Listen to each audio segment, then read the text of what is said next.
Last night, the baby monitor recorded my 3-year-old son talking in his sleep. He whispered a name. This morning, the police sent a message to the school chat. That person died at 4:17 a.m. The second night, he named another. A child died. The third night, he named me. If you think this is just another scary story, you are mistaken. Subscribe to this channel right now, because what you are about to witness will crawl under your skin and never leave. Chapter 1. The name hangs in the sterile air of the penthouse apartment. A ghost in the machine. Aaliyah.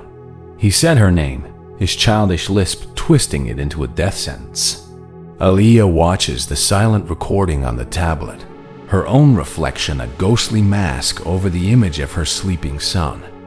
The sound is off, but the memory of the whisper echoes in her skull, a sibilant, chilling sound that does not belong to a child. Teo, her beautiful, pale-skinned boy, now a tiny oracle of death. Her gaze traces the prominent black vein, a dark river under translucent skin that runs up his small arm. She once thought it was a unique mark, a sign of his mixed heritage. Now it looks like a seam, a place where something else was stitched into him. Jae-Hwan stands by the floor-to-ceiling window, a silhouette against the glittering sprawl of a city that bends to his will. He does not look at the tablet. He does not need to see the evidence. He feels its weight in the room. His presence is a physical force, a quiet pressure like a changing gravity. Dressed in a tailored suit of charcoal silk that costs more than a car, he is the embodiment of absolute control. He is a Korean Mafia boss, a man who deals in consequences, not coincidences. His world is one of ordered violence, of predictable cause and effect. This is something else entirely. It's a pattern, he says, his voice a low, calm instrument that cuts through her panic. Patterns are equations. Every equation has a solution. Aaliyah's hand instinctively goes to the heavy brass bracelet on her wrist, its ancient, worn symbols of familiar weight against her skin. A nervous habit she could never break. Her long, bright purple braid, a defiant slash of color in the monochrome luxury of their life, snakes over her shoulder. This world of silent servants and whispered threats is not hers. She was a waitress, invisible, until Jae-Hwan saw her. Saw the spiral Yamoya brand on her shoulder blade during a chance encounter and decided it. And she belonged to him. He's a child, Jae-Hwan, she whispers, the words feeling thin and useless. He doesn't know what he's saying. It's a nightmare. The first was arrival, Jae-Hwan states, turning from the window. His intense gaze pins her, dissecting her fear, searching for weakness. The second was the son of a subordinate who failed me. These are not random names, Aaliyah. This is a message, delivered through our son. He crosses the room, his movements fluid, predatory. He gently takes the tablet from her trembling hands and sets it on a glass table with a soft click. And now, it has named you. This makes it a threat to my family, to my heir, a threat to my property. The choice is laid bare before her, as cold and hard as the Italian marble floor. Choice 1. Believe her son is a monster, a vessel for something malevolent, and fight it. But how do you fight a shadow in your own child? Choice 2. Believe it is a horrifying fluke, a string of cosmic cruelties, and wait for the dawn. But the entity has named her, and the clock is ticking. Jae-Hwan offers a third path, the illusion of control. We remove the variable, he says, his voice deceptively gentle. We cut the source of the information. We blind the enemy. He means the baby monitor. He means denial. It is the mafia way. A problem you cannot see, a threat you cannot hear, does not exist until it is pulling the trigger. She wants to scream that a digital eye is not the source, that the problem is inside their son. But his cold logic is a suffocating blanket, and her fear makes her weak, makes her obedient. She walks into Teo's room, a silent padded sanctuary from the harsh world outside. It is a child's paradise, filled with soft toys and a nightlight that projects gentle, swirling galaxies onto the ceiling. Teo sleeps peacefully, his small chest rising and falling in a steady rhythm. He looks innocent. He looks like her son. With a deep, shuddering breath that feels like a betrayal, Aaliyah reaches down and unplugs the baby monitor. The small green power light blinks out. Silence fills the room, heavy and absolute. For a single fleeting moment, she feels a wave of relief. She has made her choice. She has chosen silence. As she backs out of the room, her phone, left on the nightstand, buzzes against the wood. The screen illuminates the dark room with a pale, blue light. It is a message. A notification from the private chat group for the mothers of the city's elite, a place of curated perfection and passive-aggressive pleasantries. A woman named Minjun has written something. Aaliyah's blood runs cold, a sudden, shocking frost in her veins as she reads the words. Is anyone else's child talking in their sleep tonight? My daughter just whispered a name. She said, Teo, Chapter 2. On the fourth night, I turned off the baby monitor, but the other mothers started texting me. Their children are also talking in their sleep, in the same voice. They are repeating my son's name, though they have never seen him. The silence Aaliyah chose was a lie. She did not contain the threat. She atomized it, spreading it across the city like a plague. Her phone becomes a vessel of terror, a chorus of digital screams from women she barely knows. Message after message floods the screen, a relentless cascade of panic. It's not my son's voice. It's deeper, colder. He keeps saying Teo is the door. My daughter is crying. She says the boy is listening. Jae-Hwan's empire is built on information and control. But this is a virus that spreads through whispers in the dark. An enemy his soldiers cannot shoot and his hackers cannot trace. He brings in his best tech team, 3 silent men in identical gray suits who move through the penthouse like ghosts. They sweep the apartment for bugs, for hidden transmitters, for any signal that could be hijacking the minds of the city's children. They scan the airwaves, the electrical grid, the very walls. They find nothing. The penthouse is a digital fortress, a Faraday cage of wealth and paranoia. The problem is not technological. It is biological. It is supernatural. Jae-Hwan's frustration manifests as a dangerous, predatory stillness. He watches Teo meticulously stacking wooden blocks into a spiral tower, his eyes narrowed, calculating. He is no longer looking at his son. He is assessing a vulnerability in his own bloodline, a security breach in his legacy. Aaliyah feels her sanity fraying at the edges. The spiral tattoo on her shoulder blade seems to burn, a phantom heat against her skin. She looks at her son, this beautiful, terrible child, and sees a stranger looking back through his eyes. The black vein on his arm seems darker today, a twisted path leading from his small hand up towards his heart, a visible corruption. She must know. She must see what is looking out at her. She kneels before him, her purple braid brushing against the plush rug. Teo, she says, her voice a strained whisper. Baby, look at mommy. He looks up from his blocks. His dark eyes are not the eyes of a 4-year-old. They are ancient, empty, and utterly devoid of emotion. Just a chilling, placid observation. He holds up a single crayon, a waxy black nub. On a piece of paper, he draws a shape with a single, unbroken line. It is a fluid, coiling motion that ends in the center. A spiral. He pushes the paper across the floor towards her. It is an exact replica of the Yamoya brand on her shoulder. A symbol of a past she tried to escape. A heritage she tried to bury beneath Jae-Hwan's money and power. For you, mommy, he says. The voice that comes from his small mouth is impossible. It is a low, guttural rasp, dry as autumn leaves, ancient and female. The voice of a dead woman. Aaliyah scrambles backward, a strangled gasp caught in her throat. That is the moment, the viral anchor. The image of a cherubic child channeling a crone's voice, gifting his mother a drawing of her own secret sigil. It is a declaration. I know you. I am inside your blood. I am inside your son. Her failure is absolute. By choosing silence, she gave the entity a voice in every home. She tried to unplug a single speaker, and in doing so, she broadcast the signal to the entire city. Her phone chimes. The sound is different this time. Not the soft buzz of a text, but a harsh, official tone. A push notification. A formal alert, red and urgent, from the Daeshin Elite Academy security application.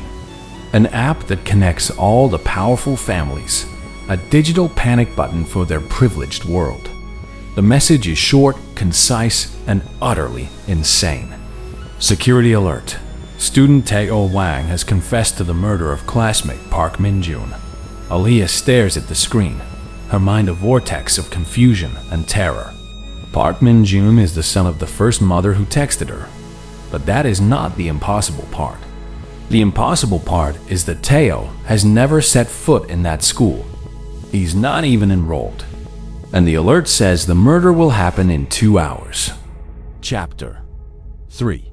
On the 5th night, the school sent the alert. My son had just confessed to the murder of a classmate through the security app. He has never been to school. But the boy he named would die in 2 hours. The message on Aaliyah's phone is not just text. It is a digital bomb, and the timer is counting down. 2 hours. Jae-Hwan reads the alert over her shoulder, his face an unreadable mask of granite. He does not panic. He processes. The world of elite paranoia he built, the encrypted apps and biometric scanners, is being used as a weapon against him. The entity is not just whispering in the dark anymore. It is screaming into the system. Get me a location on the boy, Park Min-jun. He commands into his watch. Full surveillance. I want eyes on him until the deadline. Aaliyah grabs his arm, her nails digging into the expensive fabric of his suit. You have to save him. We know what's going to happen. We can stop it. A flicker of wild, desperate hope ignites in her chest. This is it.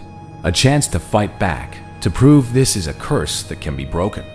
If they can save this boy, they can save themselves. They can save Teo. Jae-Hwan looks down at her hand on his arm, and his gaze is so cold it burns. Saving him is not the primary objective, he says, his voice dangerously soft. The objective is to understand the enemy's capabilities. We will observe. We will learn how it operates. She recoils as if slapped. Observe? Jae-Hwan, it's a child's life. He turns to face her fully, his intense eyes holding her captive. It is the son of a man I despise. His life is an acceptable loss for the intelligence we will gain. This entity has breached my defenses and is using my heir as a puppet. I will learn how it kills, and then I will kill it. It is the cruel, pragmatic calculus of his world. A world where people are assets or liabilities. Aaliyah realizes with sickening certainty that to him, she and Teo are also assets. And assets can be liquidated. The next 90 minutes are the longest of her life. Jae-Hwan's men report in. They are outside the Park family's residence. The boy is in his room, playing a video game, perfectly safe. The windows are locked. The doors are secure. There is no assassin, no visible threat. The clock ticks. Aaliyah paces the length of the penthouse, her brass bracelet a cold, heavy manacle on her wrist. Her purple braid feels like a chain pulling her head down. She's trapped in a nightmare directed by a monster wearing her son's skin, and her only ally is a man with a heart of ice. With 10 seconds left on the clock, the lead agent's voice crackles through the speakerphone on the coffee table. Sir, the target is alive. He's laughing. There is no threat. Aaliyah holds her breath. Maybe it was a bluff. Maybe the entity's power has limits. 3, 2, 1. The agent's voice returns, but now it is tight with confusion and horror. Wait, he stopped. He's clutching his chest. He's falling. A pause, filled with the sound of muffled shouting in the background. He's not breathing. Sir, I think he just had a heart attack. A child. He just died. Aaliyah collapses onto the sofa, a silent scream trapped in her lungs. It was not a murder. It was an act of God. The entity does not need assassins or weapons. It rewrites reality. It reaches into a child's chest from miles away and simply tells his heart to stop. They are not fighting a killer. They are fighting a god, and she is its mother. She looks at Jae-Hwan. For the first time, she sees a crack in his perfect control, a flicker of something that might be fear. He has built an empire to protect himself from men, but he has no defense against this. His power is meaningless. He turns and walks toward Taeho's room. Aaliyah scrambles to her feet. "What are you doing?" she cries, following him. "We can't go in there." He does not answer. He pushes the door open. The room is dark, save for the swirling galaxies projected on the ceiling. The baby monitor, which Aaliyah had plugged back in out of a desperate need to see, to hear, sits on the dresser, its green light a baleful eye. And in the center of the room, Taeho is standing in his crib. His small body is rigid. He is not looking at them. He is staring directly into the lens of the camera. Chapter 4. On the sixth night, he stood up in his bed. The baby monitor showed him looking right at the camera. And he said, "You let me in, Mama." Then he added, "I am not your son." As the words spoken in that same dry, ancient woman's voice hiss from the monitor's speaker, Aaliyah's phone lights up. Then Jae-Hwan's news alerts. A power grid failure in Eastern Europe has plunged 5 countries into darkness. A passenger jet over the Pacific has vanished from radar without a distress call. A wave of mass hysteria is sweeping through major cities as thousands report having the exact same nightmare. The entity is growing stronger, feeding on the fear it creates, and its tendrils are wrapping around the globe. "You let me in, Mama." The words are a key, unlocking a memory Aaliyah had buried. A rare night of weakness weeks ago. Jae-Hwan was out, his business a constant, violent shadow in their lives. A rival had been dealt with, and the blowback was palpable. Aaliyah was alone, terrified, clutching Taeho in the vast, empty penthouse. She had sunk to her knees, her body racked with desperate, silent sobs. She had prayed, not to any god she knew, but to the darkness itself, to her ancestors, to the spirit her grandmother spoke of, Yumoya, whose symbol was branded on her skin. She had begged for a protector, for a power strong enough to shield her son in this world of men and guns. She had opened her heart and screamed into the void, "I'll do anything. I'll give anything. Just keep him safe." She had felt a sudden cold, a presence in the room, and had dismissed it as grief. She had not been grieving. She had been performing an invocation. The memory slams into her with the force of a physical blow. She sees it now. The moment of intimacy with Jae-Hwan later that night was not a moment of connection. It was the sealing of the pact. Her raw, desperate desire had opened the door, and their physical union had invited the entity to cross the threshold, to root itself in their bloodline. She looks at Jae-Hwan, whose face is a pale, taut mask of disbelief as he stares at the monitor. He thinks this is an attack from the outside. He does not understand. This was an inside job. She was the one who turned the key. Her mind clears. The fear is still there, a cold stone in her stomach, but now it has a shape, a purpose. Her entire struggle has been based on a false premise, saving her son. But her son is a shell, a vessel. The fight is not a rescue mission. It is an exorcism. Her new resolve is a blade of ice in her soul. She turns away from the monitor and walks toward the bedroom door. Jae-Hwan grabs her arm. "Where are you going?" The security team is on its way. She looks at him, and for the first time, he is the one who looks weak, out of his depth. "Your men can't fight a god, Jae-Hwan," she says, her voice steady. "But a mother can disown her child." She pulls her arm free and walks into Taeho's room. The entity turned from the camera to face her. The 4-year-old body stands in the crib, but the eyes are black pits of ancient malice. It smiles. As she approaches the crib, her eyes fall on the tablet lying on the changing table. The screen is on. It is playing a video of her and Jae-Hwan from that night. The night she made her plea, but the camera angle is impossible. It is from high in the corner of their bedroom ceiling, looking down on them like a spider, a place where no camera exists. A sound from the doorway makes her turn. The real Teo, the thing wearing his body, is standing there, no longer in the crib. He's bathed in the eerie light from the hallway, and on his face is the same cold, observant, knowing smile she sees on the entity in the video. He takes a small step into the room. "Now you know?" he whispers in that dead woman's voice. "And now we can truly begin." The bedroom door clicks shut behind him, plunging the room into near total darkness, trapping them together. Is she locked in there with it? Or is it locked in there with her? If you have to know what happens next, destroy that like button and tell me in the comments what you would do. Share this with everyone you know, because the seventh night is coming, and this story is far from over.